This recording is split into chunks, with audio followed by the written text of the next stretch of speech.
भारत में शिक्षा का स्तर पहले के मुकाबले बहुत सुधरा है। खासकर महिलाओं के बारे में आज के समय में महिलाएं हर क्षेत्र में अपना वर्चस्व स्थापित कर रही हैं। लेकिन क्या आप कल्पना कर सकते हैं कि 18वीं शताब्दी में भारत की कोई महिला डॉक्टर बनकर इतिहास रचेगी? आज हम आपको बताने जा रहे हैं एक ऐसी महिला के बारे में जो उस समय की विषम परिस्थितियों में शिक्षा के क्षेत्र में आगे बढ़ी और विदेश से शिक्षा हासिल कर भारत की पहली महिला डॉक्टर बनी। इस महान महिला का नाम है आनंदीबाई जोशी। नमस्कार दोस्तों, स्वागत है आपका आपके चैनल नारी की कहानी एक नारी की जुबानी में। यदि आप चैनल पे नए हैं तो चैनल को सब्सक्राइब करना ना भूलें और वीडियो पसंद आए तो लाइक का बटन ज़रूर प्रेस करें। आनंदीबाई जोशी, इनका जन्म 31 मार्च 1865 को पुणे के एक जमींदार परिवार में हुआ था।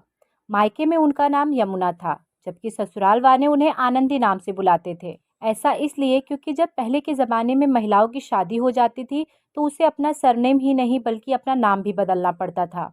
यही एक वजह है कि यमुना का नाम बदल के अब आनंदीबेन गोपालराव जोशी हो गया था। आनंदी के जीवन को करीब से जानने वाले बताते हैं कि ब्रिटिश शासकों ने महाराष्ट्र में जब जमींदारी प्रथा पूरी तरह खत्म कर दी, जिसके बाद उनके परिवार की स्थिति खराब होती चली गई। उनके परिवार का न केवल गुजर बसर करना मुश्किल हो गया था, बल्कि इस दौरान पूरे परिवार को वित्तीय संकट से गुजरना पड़ा था, जिसकी वजह से 9 साल में ही आनंदी का विवाह अपने से 16 साल बड़े गोपाल राव के साथ कर दिया गया। गोपाल राव की आयु उस समय 25 साल की थी। उनकी पहली पत्नी की मौत हो चुकी थी। आनंदी उनकी दूसरी पत्नी थी। आनंदी की शादी में सब कुछ एकदम बढ़िया था। उनके पति न केवल उन्हें सपोर्ट करते थे, बल्कि उन्हें अपने सासरे में भी खूब प्यार मिलता था। ऐसे में वह समय भी आया जब आनंदी एक बेटे की मां बनी। हालांकि मां बनने के 14 दिन बाद ही उनकी खुशियां मातम में बदल गई। दरअसल आनंदी का बच्चा एक गंभीर बीमारी से पीड़ित था, जिसकी वजह से वह 10 दिनों के भीतर ही मर गया। बच्चे की मौत का न तो केवल आनंदी को गहरा सदमा पहुंचा, बल्कि उन्होंने ठाना वह किसी को भी असमय मरने नहीं देंगी। बच्चे को खोने के दर्द ने आनंदी को दुखी करने के साथ एक नया लक्ष्य भी दे दिया। उन्होंने इस दौरान ठान लिया कि वह एक दिन डॉक्टर बनकर ही रहेंगी। अपनी इस इच्छा के बारे में उन्होंने अपने पति को बताया। उनके इस संकल्प को पूरा करने के लिए उनके पति ने भी उनकी पूरी मदद की, जो बताता है कि अगर साथी अच्छा हो तो किसी भी लक्ष्य को आसानी से हासिल किया जा सकता है।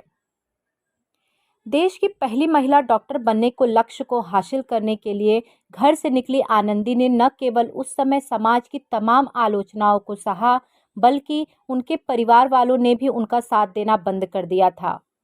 हालांकि इसके बाद भी आनंदी आगे बढ़ती ही चली गई। सबसे पहले उनके पति गोपाल राव ने उन्हें मिशनरी स्कूल में दाखिला दिलाकर आगे की पढ़ाई कराई, जिसके बाद वह कलकत्ता पहुंची। अपनी पत्नी की रुचि को देखते हुए गोपाल राव ने सन 1880 में प्रसिद्ध अमेरिकी मिशनरी रॉयल वाइल्डर को एक पत्र लिखा, जिसमें उन्होंने संयुक्त राज्य अमेरिका में चिकित्सा का अध्ययन करने की पूरी जानकारी दी, जहां उन्होंने संस्कृत और अंग्रेजी पढ़ना और बोलना सीखना शुरू किया। आनंदी की पढ़ाई के लिए गए इस फैसले पर परिवार से लेकर समाज तक कोई भी सहमत नहीं था। ऐसा इसलिए क्योंकि उस समय एक हिंदू शादीशुदा महिला का घर से दूर जाकर पढ़ाई करना बिल्कुल भी संभव नहीं था। लेकिन आनंदी ने किसी की एक न सुनी। उन्होंने न केवल पेंसिल्वेनिया के महिला मेडिकल कॉलेज में एडमिशन लिया, बल्कि पढ़ाई पूरी करने के लिए अपने सारे गहने तक बेच दिए। हालांकि समाज का एक तबका आनंदी के इस कदम से बहुत ही प्रभावित था, जिन्होंने उनकी सहायता के लिए 200 रुपए की राशि भी दी। साल 1886 में 19 साल की उम्र में आनंदीबाई ने एमडी की डिग्री हासिल कर ली। वह एमडी की डिग्री पाने वाली भारत की पहली महिला डॉक्टर बनी। उसी साल आनंदीबाई भारत भी लौट आई, जिसके बाद उन्हें कोल्हापुर रियासत के एल्बर्ट एडवर्ड अस्पताल में महिला वार्ड में प्रभारी चिकित्सक की नियुक्ति मिली। हालांकि किस्मत को कुछ और ही मंजूर था। भारत की पहली महिला डॉक्टर बनकर कीर्तिमान रचने वाली आनंदीबाई जब डॉक्टरी की प्रैक्टिस कर रही थी, तब वह टीबी की बीमारी का शिकार हो गई। वह काफ़ी बीमार रहने लगी, जिसके बाद 26 फरवरी 1887 में महज 22 साल की उम्र में आनंदीबाई का निधन हो गया।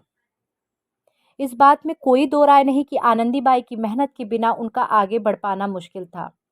लेकिन इस पूरी कहानी के नायक उनके पति गोपाल राव भी रहे, जिनके साथ के बिना आनंदीबेन जोशी का देश की पहली महिला डॉक्टर बनना मुश्किल था, जिन्होंने न केवल अपनी पत्नी की तरक्की को ही अपनी किस्मत बना लिया, बल्कि उनके लिए सारे समाज से लड़ने से भी पीछे न हटे। उस दौर में भी आनंदीबाई के पति की सोच काफी मॉडर्न जमाने से ताल्लुक रखती थी।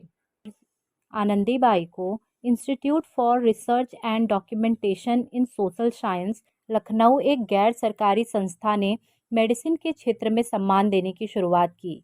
यह उनके प्रति एक बहुत बड़ा सम्मान है। इसके अलावा महाराष्ट्र सरकार ने इनके नाम पर युवा महिलाओं के लिए एक फेलोशिप प्रोग्राम की शुरुआत की थी।